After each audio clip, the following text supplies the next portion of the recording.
Thank you, Dr. Coogan. We're moving on to the discussion and to our three presenters. Dr. Michael Gorman will join as a discussant. We have 4 questions that we are going to address. So moving on to the first one, what characteristics of shift work and transmeridian travel or social jet lag are related to circadian disruption? Dr. Coogan, would you like to start? Yes, so actually I was interested in Roland's, your observation on the oil rigs and the benzene-related risk. And what that put in mind to me was that from Joe Arendt's work on shift work, on workers on North Sea oil rigs, is that they're an unusual group of people who actually do enchain to the shift schedule. And I think one of the things we've got to tease out here is what we want shift workers to do. I think in the short term, we'd like them to enchain. And so in those sort of acute neurobehavioral rhythmic parameters, such as cognitive processes like attention, that they're in the right phase, that they're not working through their nadir. But the real question, I think, chronically in the long term is it worse to keep shifting? Or perhaps is the question that shift workers don't enchain to shift schedules? Is it that they do that because that's the most adaptive response in the long term to that schedule?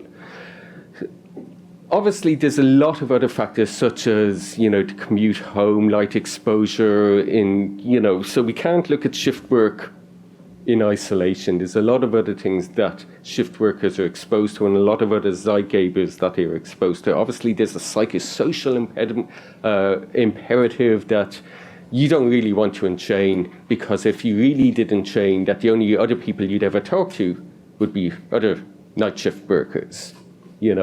Obviously, from circadian theory, we know that if we've got a fast cycling, either backwards or forwards rotating schedule, that the system just can't enchain that quickly.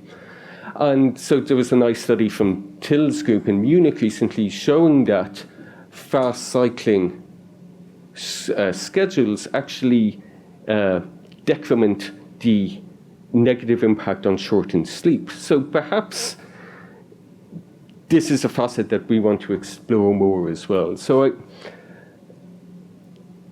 I think probably number one is the speed of rotation. I think I'll stop there. The slower the rotation, the more chance that the shift worker may enchain, but may not as well, given the other sort of psychosocial things and the other zeitgebers that they'll be exposed to. Dr. Gorman? Yeah, I think to shift or not to shift, that is the question.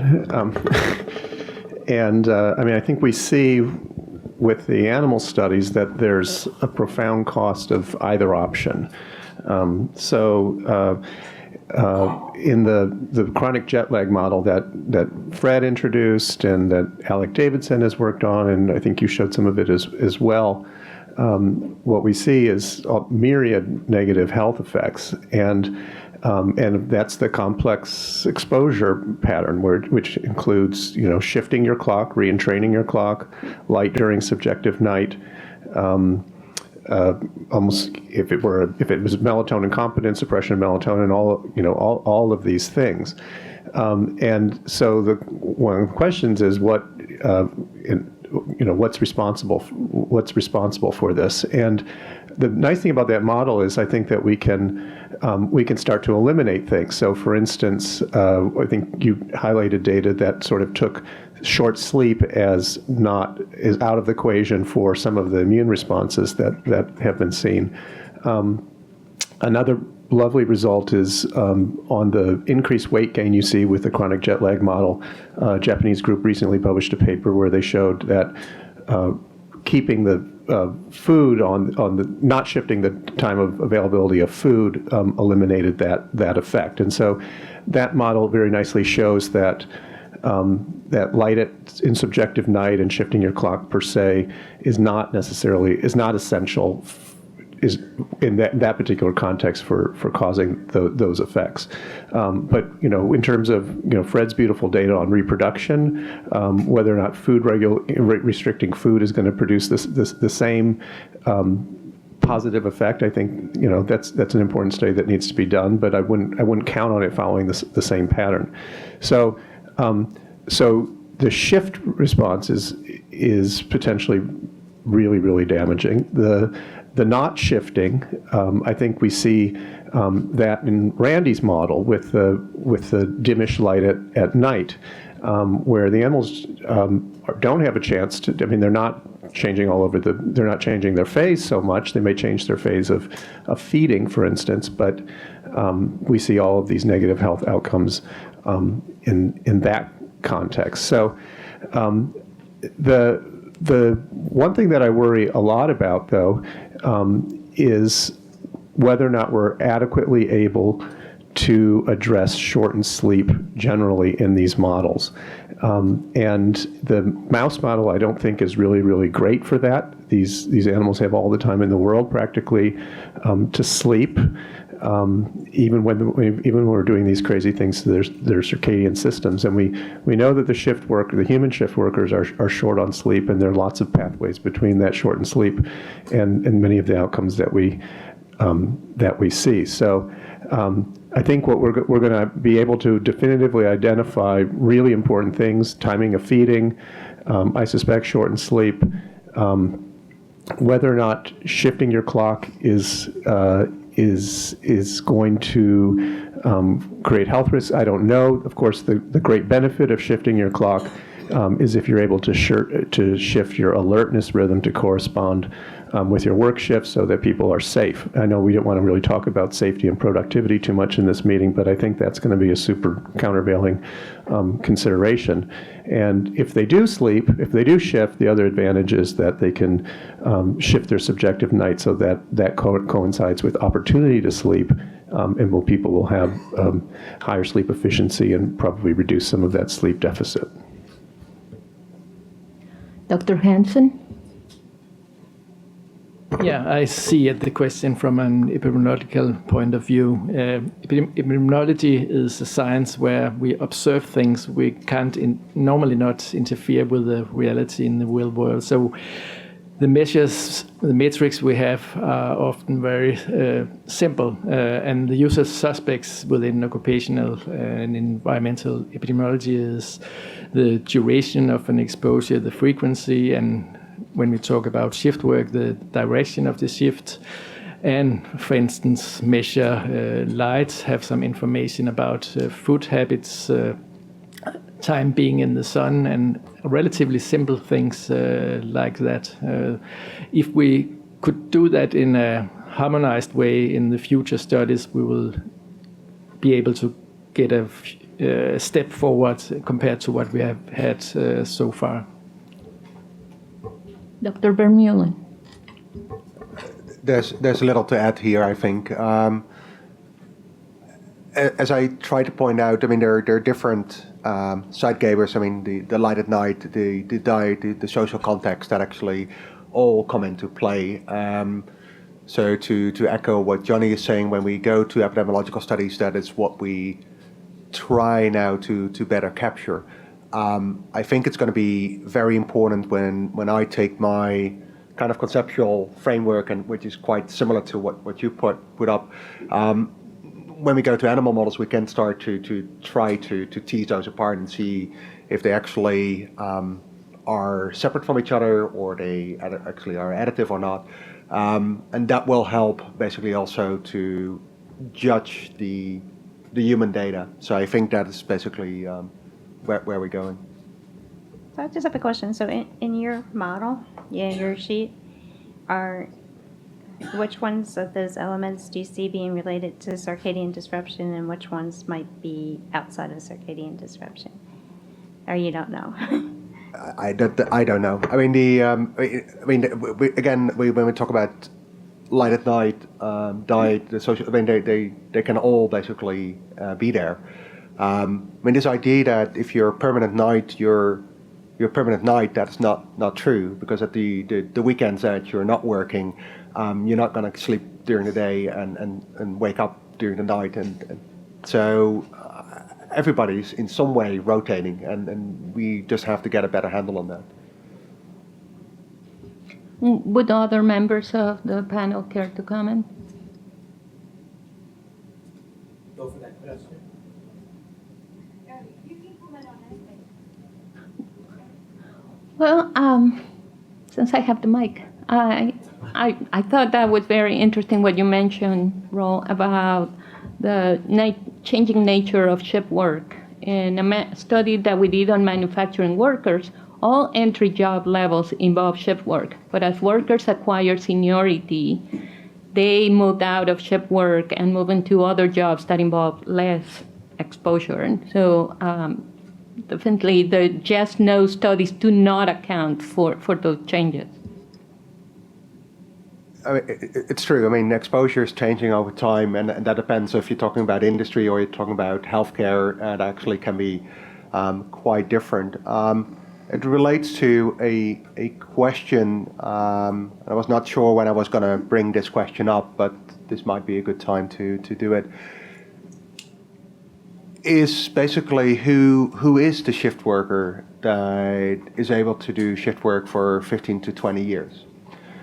So if you look at all the studies where we see overall no effect, but we see a effect for people that do it for a long time, in essence that fits our normal thinking that some kind of cumulative damage that happens over time at a certain moment, it basically becomes detrimental. So that may fit that paradigm.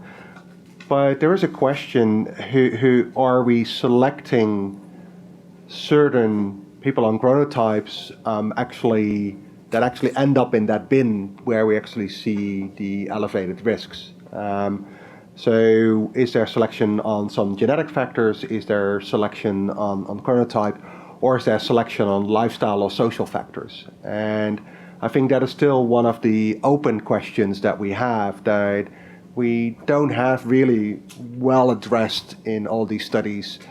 What are really the characteristics of those people that end in that particular bin? And that's something that we try to address now within our study, to basically looking genetically if the people that actually end up in that bin are different than the people that actually drop out during their career, or people that never start to actually do shift work, to get a kind of a better handle on what is going on there. So moving on to the next question. Oh, sorry. Yeah, Dr. Vermeulen. Could you identify yourself? Yes, Martin Moore-Eade from Circadian. Dr. Vermeulen, that's a very interesting question, a very important one, because in fact what is seen is there are people who cannot tolerate even a night. They drop out after they try it, and 1 or 2 nights, and they just drop out. And if you look at those people, they're much more sensitive to circadian disruption. In other words, they get desynchronized, their sleep shot to pieces. They show it almost like an early set of symptoms. So really the people who we are studying in long-term shift work studies are those who have a certain amount of resistance to it and can last long enough, and then we see the effects later.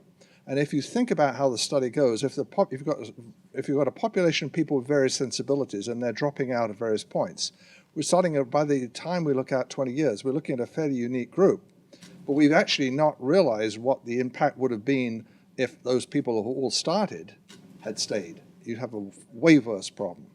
So it's actually there's a lot of individual variability and tolerance, but there really are people who show, we describe something called shift work maladaptation syndrome, which was, all these symptoms, the sleep disorders, the cardiovascular, the other things that come up, and it's remarkable how rapidly that shows up in some people, and then but you never study them in long-term shift work. There's Bob Gazauskas again of Lights Out America. There's another variation of the variable. If you've ever been an intern or a resident, a fireman or a police officer, this area, well, down in Florida, the firemen are allowed to work 48 hours. So most of them opt to stay in the fire station continually for 2 days. And during that 2-day shift, they get calls that vary at any time of the day or night, and their 2 days rotates throughout their career, which is at least 20 years if they want to engage in the retirement program. As a former medical intern, the emergency room rotation is similar to that, although for a very shorter period. And I think it'd be interesting to look at those people too, to see what the impact on their lives are.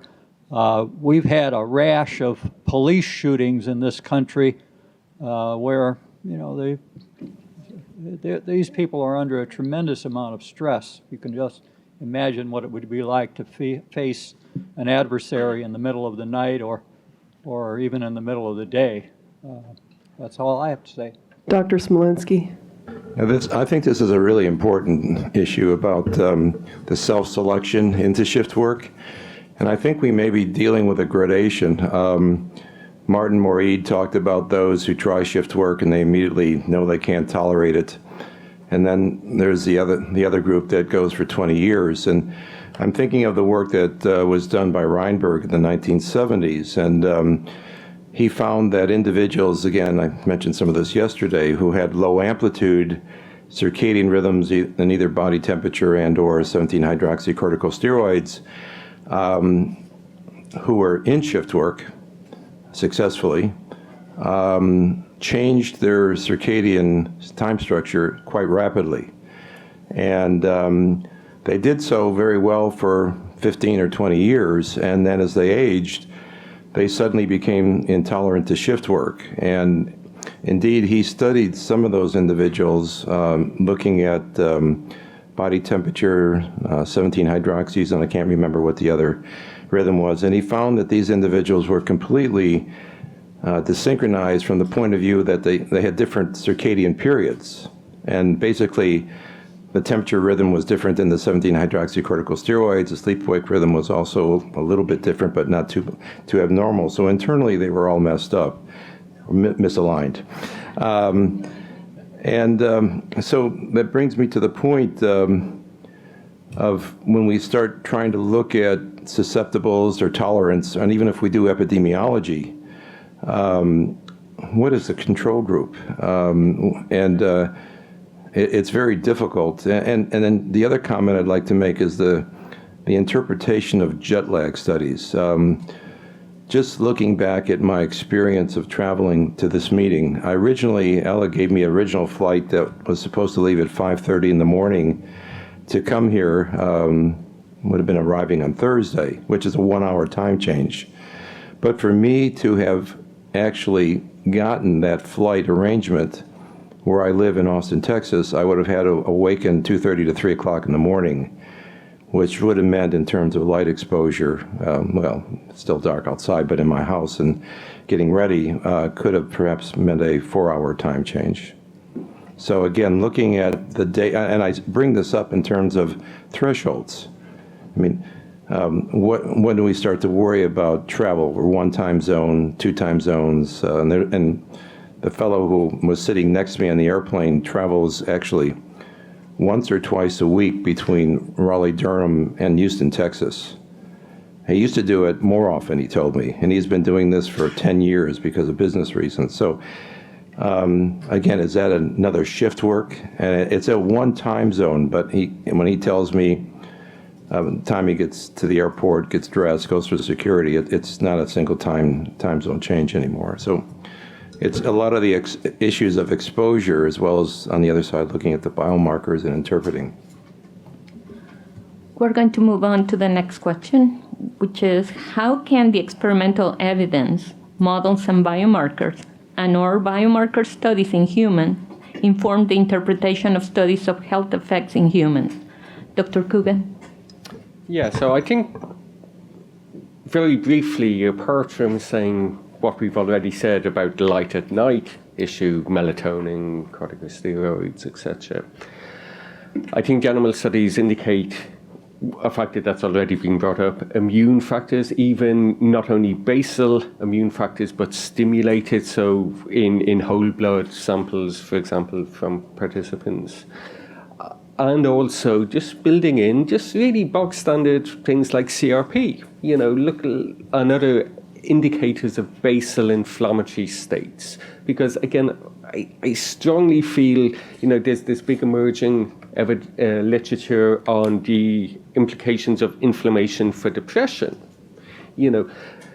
I strongly feel that inflammation, both centrally and in the periphery, is going to be a key cog in the mechanistic machine that links these exposures to the observed clinical outcomes. So, I don't think we want to over-egg the pudding. There's lots of things that we'd like to be able to do.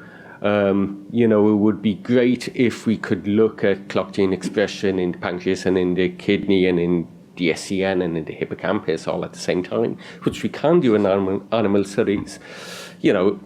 We're not going to be able to do that in human studies anytime soon. That's not to say we won't develop proxy markers that allow us to do that at some point. But I think we've already identified some factors, for example, those immune factors from the animal studies, which could be relatively simply built into human studies. Dr. Gorman? I don't have anything to add to what I said earlier, and I think there are other people on the panel with more expertise about this, so I'll just cede my time. Dr. Hansen? Well, I'm not in animal studies, but I would suggest that it might depend on the outcome you want to look at, the model. Dr. Vermeulen? There's not much to. We basically talked about these things, and I think already in the past discussion. So I thought it actually was interesting to reverse the question: how can human studies inform the animal studies, which is not on this list? And I think that's an important one because, as we have seen, shift work schedules are highly variable and have changed over time, and so this has to do with entrained or non-trained systems. What should we really be testing? If you think about light at night, we already talked about that. What is really realistic light exposure? So I think it will be important as well to actually start thinking the other way around, is what is actually the experiments that would really be linking well to the human studies. We do that with the group of Bert van der Horst, with what you saw, basically these studies where we have our molecular epi study among humans that actually giving us ideas about what are relevant exposure scenarios that we can test basically in the lab and start teasing apart certain things, try to find biomarkers as you have seen, and then basically port those back to the molecular study. And I think that is really where the real advantage is. But I think we have to think a bit less about these extreme scenarios, at least to what I perceive as extreme scenarios in animal experiments, and start looking also at things that are more in line with what reality is in human. Yeah, I have two comments. One is you nicely pointed out that the night shift workers eat slightly more than the day shift worker, regular worker. It's very hard to do that in mice because mice have a very strong homeostatic regulation of total food intake. So if we subject them to different shift work, very rarely we see that mice with rotating shift eat more. Then the second thing is most of the animal studies simulating shift work are being done with male mice only, and we are completely ignoring or we are not modeling the adverse effect of shift work on reproductive health in women in animal studies. That's something we got to look at. Yeah. I just want to add something that might be interesting to think about. We doing biomarkers in long, like epidemiological studies, is almost prohibitive because you can't do it. It's expensive and so on. And one thing we're currently working with the American Cancer Society, and they're actually having a very good approach. They're doing a smaller study, probably 300 individuals, where we're calibrating their subjective scales. So in other words, we're comparing the subjective scales with the dosimeter, and we're sort of getting a feel for the calibration of the subjective scales. And then they plan on sending to thousands of people. So we probably ought to be thinking about ways of doing smaller studies where you collect the biomarkers or the light measurements and so on. You do that calibration, and then you do the questionnaire, which for epidemiology, I think it's easier for you to do, and it's easier to collect larger data sets. Yeah, I wanted to make a comment on the female because I think, as many of you know, Francis Collins has now made it mandatory that preclinical studies involving animals include females. Not looking at sex hormones and that per se, but just that females are different. And I think we're going to see there's going to be a lot more pressure to work with females. And we have done our food restricted studies in females as well, and we see a different effect than in males. So I think that is something that I would really want to see, make sure it gets into the whatever you're going to be doing. That it's amazing. We started this about 5 years ago at Northwestern, the Women's Health Research Center, looking at the preclinical models. And I had a grant 10 years ago that I wanted to study sleep in females, and the study section said, we don't know why you want to study females because they're more complicated. And I was close to getting funded. Then I wrote a letter to the consul and said at a time when it's mandated by Congress that we include human females in both in clinical studies. I think it's irrational to say we shouldn't be studying female in preclinical, and I got the grant. So there's going to be a whole movement out there, and I think just want to make sure that it's part of your. So the next question, which is related to the one we've been discussing, is which animal exposure models are most representative of human shift work and should be considered by NTP? Also, which animal exposure models should be excluded? Dr. Coogan. And if no one's answer has changed since the last round, we can skip this question. Absolutely. There's this one point I'd like to raise, which goes back to what Royal was saying. We need better, it's to do with backwards and forwards translation between the human studies and the animal studies.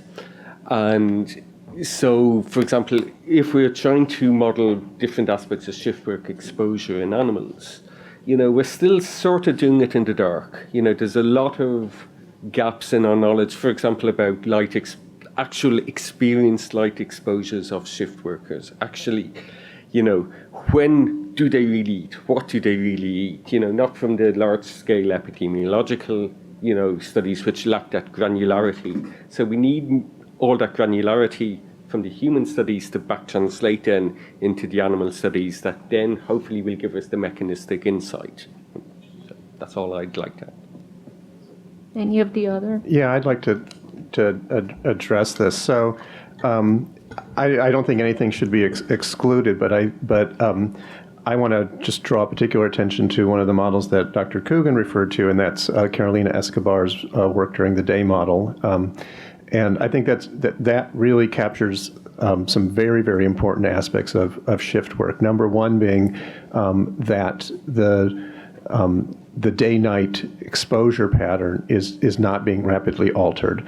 And we know in most human shift workers remain more or less entrained to the solar day. Even permanent night shift workers, who you might think would have the best chance of flipping their rhythms, very few of them do, probably due to the days off and so forth. And so Carolina's model, I think, is really outstanding. How I'd like to see it much improved, however, is with a diurnal model doing just that, because what the nocturnal model, what we need is a model that includes work with light during the phase of light sensitivity. So while she models animals working during the day, they're largely insensitive from a circadian perspective to light during that time. And that's really, I think, the critical element. So whereas the rapidly shifting chronic jet lag models are great for capturing that, they have this element that's just completely unrealistic in terms of humans are not shifting to meet their schedules. So they're good screens, they're good analytic tools, but they miss a very important part of what shift workers are doing. I think going back to the diurnal model, and Randy kind of pointed out that we should not exclude non-human primate model. With marmoset being now acceptable, and marmosets can be actually induced to watch television in the evening.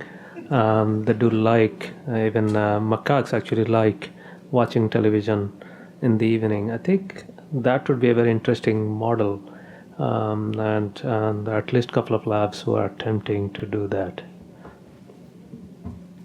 Hi, Megan Mahoney from University of Illinois. I haven't heard anything about the type of shift work, the cognitive aspect of it. And Martin Sarter and Terry Lee had a great one where they required animals to do a job of sustained vigilance during the daytime. And it was not making the animals be rewarded for food, so food was removed from it. They were rewarded with water, which by itself is not an entraining factor. And so they found that these animals actually did shift their rhythms to a diurnal pattern when they had to do the sustained vigilance. And so I'm wondering if there is any good models or what we can model with animal work that takes advantage of perhaps job types that also sustain vigilance, like medicine and safety and firefighters. They all seem to have maybe a component of that. So I'm wondering if we could comment on that a little. Yeah, perhaps I could answer that.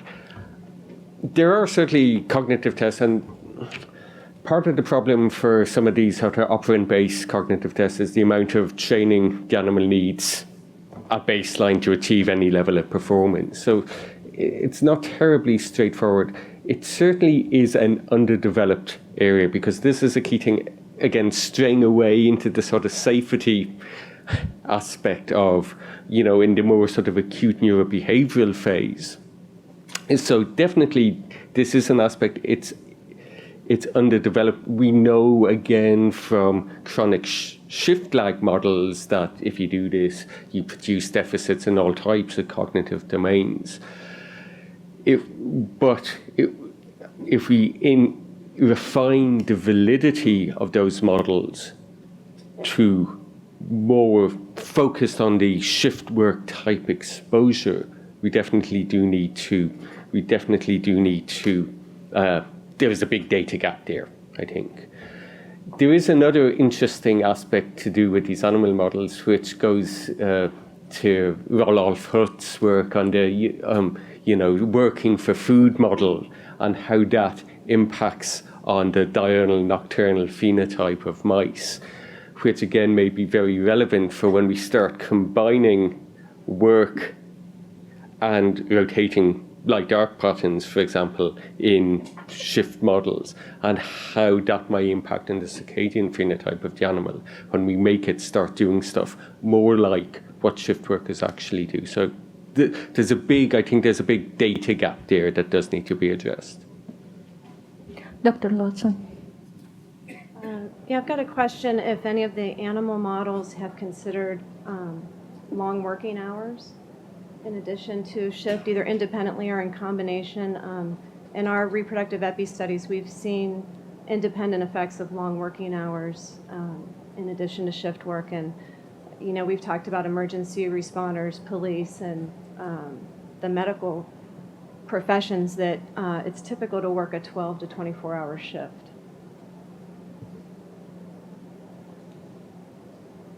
I think the brief answer is no.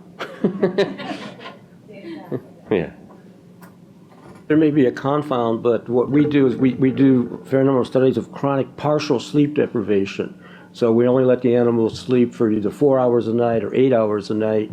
And now that, I don't know if you want to call that working as an animal model, but in fact I just made a little note to myself to think about doing the chronic sleep deprivation and phase shifting the light-dark cycle at the same time, maybe keeping the chronic sleep deprivation at the same time, but phase shift the light-dark cycle. So combine the two to get at this question, what is circadian, what is sleep loss? And so I made a little note to myself to begin to think more about that kind of combined experiments. I know that Dr. Van Cotter has now done where she's reduced the sleep time, humans, reduced the sleep time to 6 hours, and then phase shifted some of the humans and did not phase shift others, but they all got 6 hours of sleep. And she still showed effects of the phase shifting the circadian clock on insulin resistance, showing that even when the sleep was the same. However, that begs the question, and we haven't gotten to that very much, which is if you're sleeping at the wrong time of day, and are you going to have more sleep fragmentation? You may have the same amount of sleep, but if you have more fragmentation, I don't even think we've mentioned sleep fragmentation, but many of the people in the sleep world are beginning to raise the level of interest. It's not just the duration of sleep, but it may well be the fragmentation. So you may have the same amount of sleep, but if it's fragmented, how's that going to impact what your chronic disease state? Okay. I think, Dr. Nelson, are you wanting to say something? Yeah, I just wanted to follow up on the idea of entrainment. So we had a lot of work on photoperiodisms and immune function, and we've always said that long days was the baseline because I come from reproductive biology, and in long days animals, rodent models are reproductively functional, and you put them in short days, and so that's the change, but long days. But I could easily conceptualize it as short days the baseline, and long days impairs immune function, right? And so one wonders if these animals are in constant long days, if that impairment of immune function isn't following some kind of entrainment difference between long day and short day, and we're just seeing a longer day that might be affecting the impairment of the immune responses in these models. Audience, and then Dr. Twerry. Michael White, Schuler Shook. In talking about entrainment and workers shifting their phase, I wonder if there would be interest in the work that Charmaine Eastman has done at Rush Institute, where they, using humans in simulated work activity, they shifted T min into the morning sleep period, and they did it with a little with bursts of bright light during the work period, sunglasses on the drive home, and they actually installed blackout shades in the sleeping rooms. And the thought is that if you only shift the phase 90 degrees, workers are more likely to maintain that schedule because it gives them a compromise. They can still see friends and family, at least during part of the day, and they had increased vigilance, fewer errors during the work period, which, certainly for all night workers, it would be important to achieve that.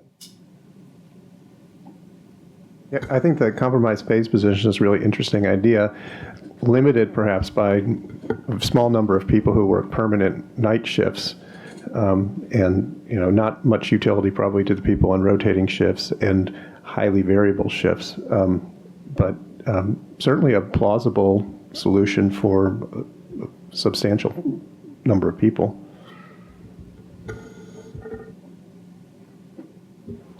The conversation has been very interesting, and as I've been listening, it occurred to me that it's very tempting to kind of interchangeably refer to sleep fragmentation, and rhythm. So in shift work, we know the sleep schedules are changed. That's kind of usually in epidemiology. That's what we're measuring, right? When they when they work, when they slept. We know that sleep is interfaced with regulating rhythm. Okay, so my question for the panel is, if you just if you just set sleep aside, let sleep go wherever the person sleeps, doesn't sleep, fragmented sleep, how much of the health burden is attributable to the effect on rhythm? I mean, we have a lot of studies where this is done, right? I mean, we do this in rats, right? We can experimentally shift rhythm. But usually when the clinical research is done, we shift sleep. And so you can see, I'm trying to ask, do we know what the rhythm-specific component to this is? I'm not suggesting it's the whole story. So, we are going to address sleep in the next session, so do you still want to do trying it to get- now, or should we just wait? I was trying to get sleep out of the discussion. Okay, but it's actually going to be part of, those questions I think are things we really want to do in the next session. I mean, we could do it now, but then we might not have as much to talk about in the next. Any of our discussants want to comment or wait till next session then? It's up. My brain is full. Can we go to lunch? We have one more question and then we will go to lunch. Sounds good? But Tanya, can I ask you a question? Just related to some of the other things. So you related to looking at a carcinogen effect in. Did you do that with the orthotolidine cohort? Anything? That was the orthotolidine cohort, but we look at And workers. shift work? But we look at cancer mortality in that cohort, and we look at workers that were doing shift work, which turned out most of them were also exposed to carbon disulfide. So we look at cardiovascular disease mortality, but we were not able to separate the effect. That was one. The other is they were, like I was saying, most of them started doing shift work, but eventually moved out of that, doing maintenance jobs that involve calls during the night, maybe once a month. But the only information we had basically was whether they did shift work or not. Okay, so moving to the last question, which I think is my favorite actually, is what biomarkers can be used to assess interventions to reduce circadian disruption associated with shift work? Dr. Coogan. Well, I think I have a thought on this which goes back to our earlier discussion on what are we interested in? Are we interested in circadian disruption and shift work, or are we interested in the potential long-term adverse health outcomes? Because we actually may want a measure of circadian disruption and shift work. It may be more beneficial in the longer run. I think if we want to measure circadian disruption in shift work, we have already a reasonable panel of standard things like dim light melatonin onset, glucocorticoid rhythms. I think actigraphy is getting a lot more refined. We have a lot more, so for example, scale and variance analysis of actigraphic records. I think there's a lot of sort of standardish physiological, so blood pressure, heart rate variability. So without needing to reinvent the wheel, there's a lot of fundamental data still missing, I think, about different shift workers in different paradigms and how they react to, in circadian terms, to their schedules. So I don't think we need to go about doing anything above the standard at the minute. I think there's so much standard information missing as it is. Yes, Dr. Gorman. I don't have anything to add.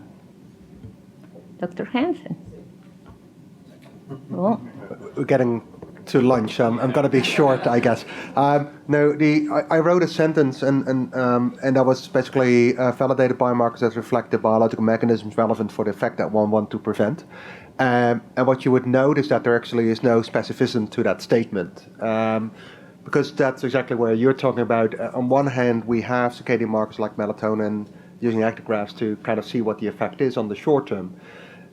I'm quite interested to see what happens at the long term, and that is basically where a lot of our research is now going towards, and that step up to actually getting biomarkers that are independent of time, that are not circadian itself, that may reflect some kind of effect on the biological system that is accumulating and that actually is giving an insight that somebody is actually getting, or the circadian disruption leads to a systematic change.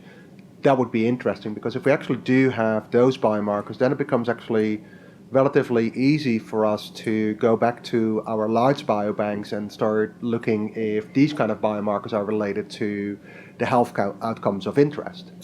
So I think it's really important, if you ask me, then yes, I mean, these biomarkers that we have now can be used to see how different schedules and how different aspects actually relate. We don't know exactly what the effect on health will be. I think there is a need for an additional exploration for biomarkers that are relevant for chronic health that we actually can implement and see and validate. So that's where I would like to go. Other comments? Well, like you mentioned before, shift work is not going to go away, right? So either there are changes or there are ways to mitigate the effects of shift work. So I don't know if anybody has any other comments. I did have a question that came in from our BSC liaison, and they're asking, I would like to ask the experts, if a person who can tolerate shift work for 30 years and does not have any of the non-cancer outcomes, are they more likely or less likely to have the cancer? Does anyone have an answer or thought on that? I don't think we know. And the problem is now, well, yeah, it's a problem. You think we kind of pigeonhole, cancer, metabolic problems, obesity, and it's becoming very, very apparent that those things are mixed. Those comorbidities are very intimately related, particularly metabolic syndrome, obesity, and cancer. So now we have the conundrum, since those are circadian disruption-related diseases as well as cancer itself, the interaction and integration of pathways for making those things worse. We in our animal model that we use for our melatonin studies in cancer and light at night, when we subject our animals to dim light at night, they actually develop a type 2 diabetes. They become hyperglycemic, they become hyperinsulinemic, and their IGF-1 levels in the serum are elevated, and those rhythms become altered. And the metabolism of glucose, for example, in those tumors is they go into an aerobic glycolysis, the Warburg effect, and I know that's very much tied into the host. So when you're talking about a disease state, and especially something like cancer, where we tend to study the cancer in the absence of the host, we now have to integrate the two. And there may be separate circadian effects or circadian disruption effects on the cancer that may get it to a certain stage where the cancer now, because of metabolic signals that the cancer is sending out, for example, lactate. Cancers produce a lot of lactate. That can circulate back to the system, to the liver, to now maybe affect clocks in the liver. And, then you get this real mess. And so I think we have to, the question is a good one, and we don't know the answer to it, but we're going to have to start thinking about these things as what's the relationship of these comorbidities and how does it affect these disease outcomes. Right, and how Dr. Coogan, I think, had pointed out the relationship with inflammation with all of this, and that's right, and the immune system. So I think it's very complicated and all integrated. I agree. Bob? Not a question, but an observation. Bob Gazauskas again from Lights Out America. One thing you might look at in people who, like this questioner, are seemingly disease-resistant to circadian disruption after 30 years is that they have less melatonin variation on a 24-hour basis than people who are succumb to diseases because those with a wider variation are being more disrupted than those who have less. Any comments?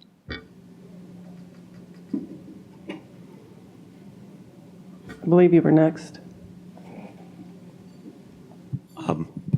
again, at the risk of creating hypoglycemia right before. Already, I think we know that all the problems and risks that we have with shift work, and I think some groups have estimated that that adds, for people doing the exact same work during the day, approximately 10,000 per worker in decreased productivity and health problems and so on. In pursuing efficiency and switching to LEDs, we're increasing the amount of blue content in light. I think addressing these issues is going to become, for this group, a very high priority, and especially for your unit, because in a way we're setting ourselves up almost for an epidemic that we're going to have to pay later. It's pay me now for energy, or pay me much, much more later, because the conditions we're talking about are not rare diseases. They're not the rare cancers. Breast cancer already is 1 in 10. Increasing that or doubling that by 65% or by 100% is going to have a huge impact on the cost to healthcare. Diabetes and metabolic disorders are already an epidemic in our country. Increasing that by 50 to 65% is going to cause an epidemic. So what you're trying to address here is critically important, and almost will come back, and the things addressed by Dr. Moreed, of that some people can tolerate it, some don't, comes back to almost like personalized medicine, but to identify who's at risk and what we need to do and who can work night shifts. Maybe some people shouldn't be working night shifts, because what we're going to cause is, to the people that won't tolerate it and get disease, a future epidemic that may be similar to what happened with asbestos, except in this case it'll be due to light pollution and blue content with highly efficient lights. Yeah, I'd like to sort of, I think it's a very important question that there was a little bit of skittishness about trying to really address as to why the circadian disruption is good and bad in shift work. So I'll crystallize for you. If I provided to you now, today, a solution where I could remove the circadian internal desynchronization, in other words, I normalize the circadian system in shift workers, right? Would that be, would that resolve, how much of the shift work problem would that resolve? And is that a good thing? Because if we really think circadian disruption is there, if I took that away, let's say I could take it away, right, and I could just stabilize all circadian rhythms and bring them back to normal. Is that a good thing? Is that, how much of a solution is that? And how much residual do we think that's in other things?